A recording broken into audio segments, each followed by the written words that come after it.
Құрметті Нұр Сұлтан қаласының тұрғындары, бүгін сентябрьдің 2-сі таңертең әйелім толғағы басталып, Қосшыдан өзімнің автокөлігіммен алып шықтым. Сөйтіп блокпостқа келіп, мына патрульдік кісілерге өтініш жасадым. Роддомға дейін және пробкада тұрып қалмайтындай, что жол ашып, тезірек жетуімізге көмектесті. Осы кісілерге Алла разы болсын. Есіңізді айтып, өзіңізді таныстырып жіберсеңіз, аға.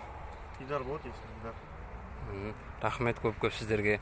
Осылай халықтың және айтады ғой кісілер, және полиция халыққа көмектеспейді, тағы да басқалай және халықты өте төмен етеді деп. Бірақ мен ол кісілердің нелеріне келіспеймін де, біздің бір өтінішімізді жерге қалдырмай, осы кісі дереу және жолдың бәрін рациямен шығып, қызыл зеленый неге жағып отырды. Рахмет осы кісілерге. Алла разы болсын. Осы кісілердің жұмыстарын бағалайық.